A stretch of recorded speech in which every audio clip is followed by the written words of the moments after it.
सभी सुनने वालों और देखने वालों का बहुत बहुत स्वागत। कबीर का दोहा है, संत ने बांधे गांठड़ी, पेट समाता लेई, साईं सु सन्मुख रहे, जहां मांगे तहां देई। शब्दों के अर्थ देखते हैं। सबसे पहले गांठड़ी का अर्थ है गांठ, पेट समाता लेई का अर्थ है जितना पेट में समा सकता है, साईं का अर्थ है ईश्वर परमात्मा, सन्मुख का अर्थ है परमात्मा की तरफ, उसके सामने प्रत्यक्ष रूप से देखते हुए।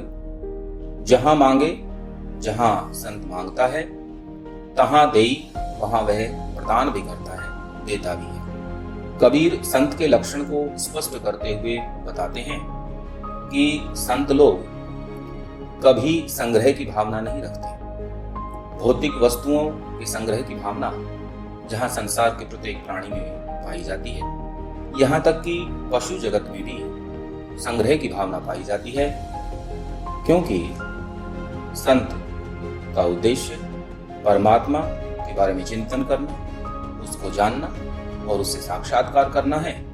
इसलिए सांसारिक विषय वस्तुओं का, भौतिक वस्तुओं का संग्रह करना उसके उद्देश्य में शामिल नहीं हुआ करता है।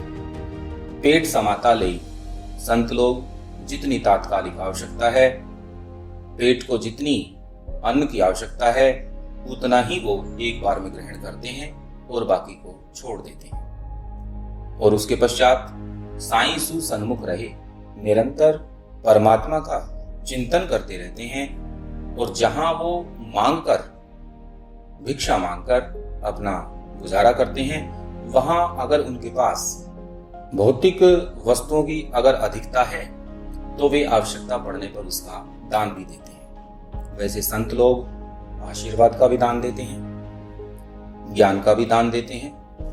कुल मिलाकर दोहे से संत लोगों की प्रवृत्ति एक मुख्य रूप से उभर कर जो सामने आती है वो यह है कि अपरिग्रह की भावना संतों में हुआ करती है। प्रायः वो भौतिक वस्तुओं का संग्रह नहीं करते। अगला दोहा है, कबीर यहू घर प्रेम का, खाला का घर नाही, शीश उतारे हाथी करी, 100 पैसे घर माही।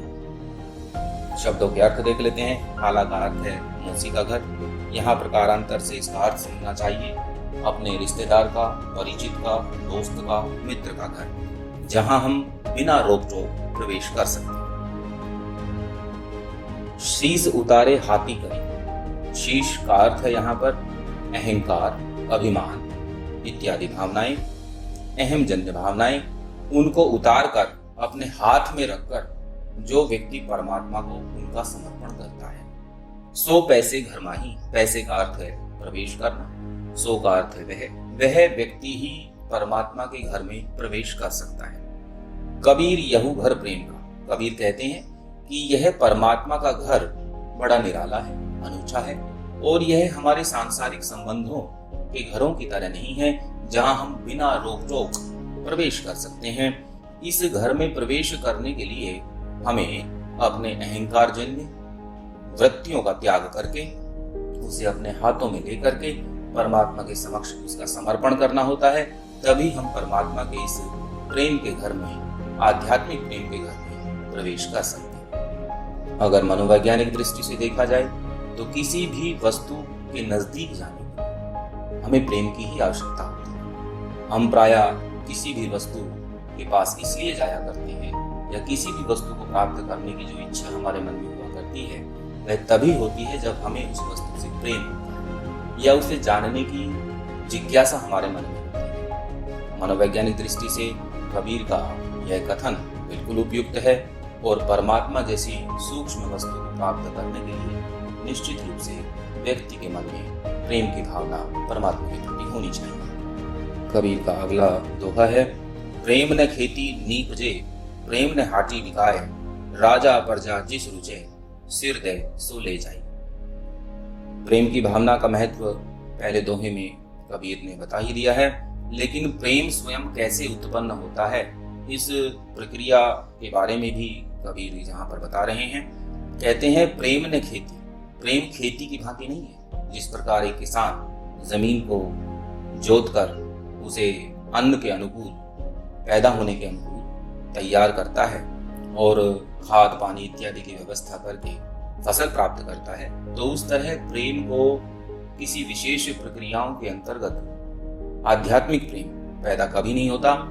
नीपजे जो शब्द है न उपजे से बना है और ना ही यह उपजता है, यानी यह अचानक पैदा नहीं होता है। प्रेम ने हाटी बिकाए, हाट का अर्थ है बाजार, और प्रेम ऐसी वस्तु भी नहीं है जो बाजार में उपलब्ध हो, जिसके पास धन हो वह उसे खरीद सकता हो, ऐसी स्थिति भी आध्यात्मिक प्रेम के साथ नहीं है। राजा प्रजा जिस रुचि, चाहे कोई राजा हो, प्रभुत्व शक्ति संपन्न व्यक्ति हो, कोई धनी हो, और चाहे कोई सामान्य व्यक्ति हो, जिसको भी इस आध्यात्मिक प्रेम से रुचि है, अगर वह उस आध्यात्मिक प्रेम को प्राप्त करना चाहता है तो सिर दे सो ले जाई। सिर का अर्थ पुनः वही अर्थ है यहाँ पर अहंकार जन्य वृत्तियां, उनको त्याग कर, उनको त्यागना ही काफी नहीं है, उनका समर्पण भी परमात्मा को करना है। सिर दे सो ले जाए, तो अपनी अहंकार जन्य वृत्तियों का त्याग करके परमात्मा को उसका समर्पण करके इस प्रेम को वह प्राप्त करके ले जा सकता है। कबीर कुल मिलाकर यहाँ पर ये कहना चाहते हैं। विशेष बात यह है कि कबीर ने प्रेम को समझाने के लिए, प्रेम की उत्पत्ति को समझाने के लिए, प्रेम को प्राप्त करने के लिए जिस उदाहरण को दिया है, वह उदाहरण उन्होंने कृषक वर्ग से उठाया है, लोक जीवन से उठाया है। और कबीर की विशेषता इसी बात में है कि जब वो अपनी किसी विषय वस्तु को समझाते हैं तो वे जनमानस के इतने नजदीक आ जाते हैं कि उसके मानसिक स्तर पर आकर बात करते हैं। और जब वो किसी पंडित से और किसी ज्ञानी से बात करते हैं तो आध्यात्मिक प्रतीकों की झड़ी लगा देते हैं। दोनों ही स्थितियों का कबीर विशेष ध्यान रखते हैं।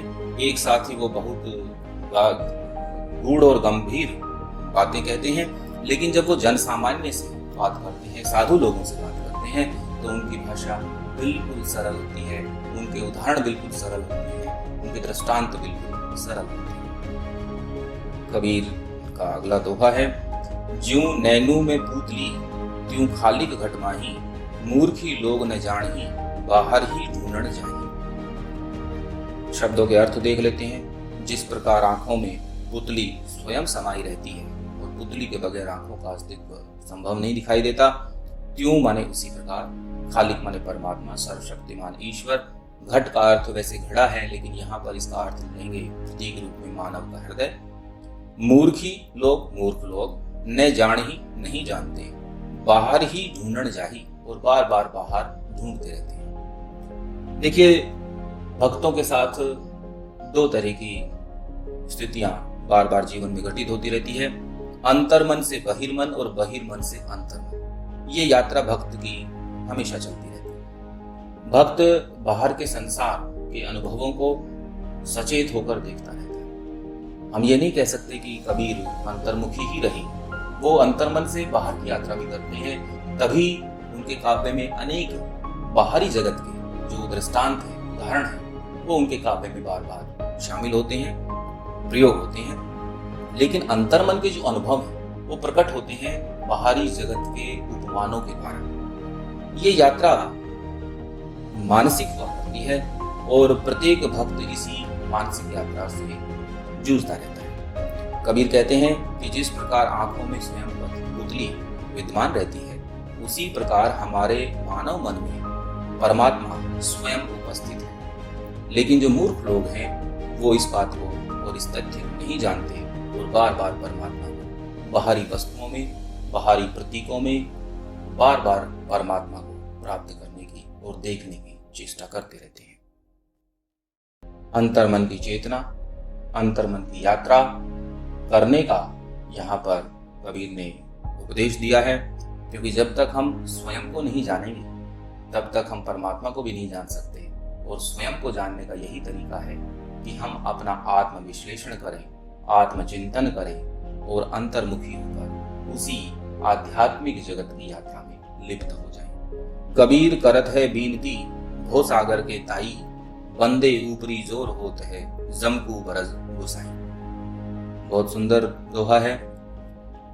कबीर कहते हैं कि मैं परमात्मा के समक्ष जो विनती कर रहा हूँ, जितनी भी पूजा आराधना मैं करता हूँ, वह इस भव सागर से पार उतरने के लिए ही कर रहा हूँ। भव सागर, संसार रूपी सागर, सागर अनंत होता है। सागर की गहराई, सागर का विस्तार अनंत होता है। संसार का विस्तार भी अनंत है और मनुष्य की स्थिति एक बूंद की भांति होती है। कबीर कहते हैं कि बंदे ऊपरी जोर होते हैं, कि संसार के व्यक्तियों के ऊपर जोर का अर्थ है शासन, नियंत्रण। नियंत्रण होता है, किसका नियंत्रण होता है? जम का, यानी यमराज का। सांसारिक व्यक्तियों के ऊपर यमराज का नियंत्रण है।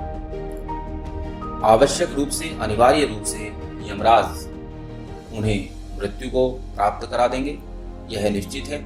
लेकिन मृत्यु के पश्चात भी अगर व्यक्ति को अमर बनाने की, व्यक्ति को अमरत्व प्रदान करने की शक्ति अगर किसी के पास है, तो वह है गुसाई, यानी ईश्वर के पास है, परमात्मा के पास है। क्योंकि यमराज को, बरिज माने रोकना, यमराज को रोकने की जो शक्ति है वह केवल ईश्वर के पास है। यमराज का अर्थ यहाँ पर मृत्यु। तो मृत्यु को रोकने की शक्ति अगर किसी में है, ईश्वर के पास है। तात्पर्य यह है कि व्यक्ति को अमर बनाने की क्षमता केवल ईश्वर के पास है और किसी के पास नहीं है। और इसीलिए कबीर इस भव सागर से पार उतरने के लिए बार बार परमात्मा का ध्यान करते हैं, उनके समक्ष विनती करते हैं, उनकी आराधना करते हैं। विशेष के रूप में आप लिख सकते हैं कि जीवन की नश्वरता का इस दोहे में उल्लेख किया गया है और परमात्मा की असीम शक्ति का यहाँ पर उल्लेख किया गया है। साहित्य संवाद में आज के लिए इतना ही। नमस्कार।